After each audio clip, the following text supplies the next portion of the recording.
guys, today is magluluto tayo ng pork sinigang. Ayan, dahil malamig ngayon at medyo masakit yung aking lalamunan kaya gusto ko ng may sabaw.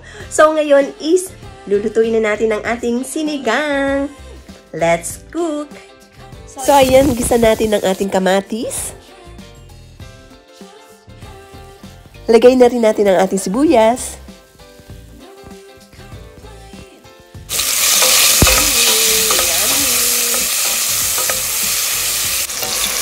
So, ayan, medyo luto na yung ating kamatis at sibuyas. Now, ilagay na natin itong ating pork. Ayan. So, madami yung ating niluluto. Dahil hindi naman kami kumakain ng kanin. So, ayan lang yung aming kakainin. Lagyan natin ng patis. Ayan ang ating pampaalat, pampasarap. And now, ilagay na natin itong ating sinigang sa sampalok na galing sa Pilipinas. Ayan yung dinala ko galing Pinas. Ayan, nilalagay ko na siya para manuot sa ating baboy yung asim niya. Ayan. Ayan, so manunuot yung asim and din yung lasa ng patis. O, diba? Ganyan ako magsigang. Okay, takpan muna natin. So, ayan, I think nanuot na yung ating sinigang mix. Ayan, dadagdagan ko pa ng isang maliit na sinigang with gabi. Ayan, para medyo malapot-lapot yung ating sabaw. At talagang maasim. Ayan, ating gabi mix. Sinigang. Ayan. So, now, lalagyan na natin ng sabaw. Ayan. So, ayan, takpan na natin at pakuluin.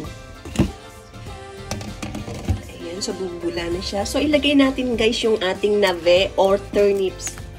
Ayan, marami akong nilagay kasi wala kaming kanin, yan lang ang kakainin naming gulay. Lagyan na natin itong mga sili para malasa talaga yung ating sili. O, diba? Ayan, takpan na natin. So, ayan na, kumukulo na. Ilagay naman natin lastly itong ating zucchini. Ayan yung ating mga gulay dahil wala tayong sitaw dito and then kangkong. So, ayan ang aking mga gulay na nilalagay. So, ayan, napuno na ng gulay yung ating sinigang dahil yan nga, hindi kami magkakanin. So, panay gulay lang siya at yung pork. Ayan, takpan ulit natin. So, ayan, I think luto na yung ating pork sinigang with a lot of vegetable. Ayan, looks so yummy. Tikman na natin. Ayan, ang laki ng sili. Okay, tikman na natin.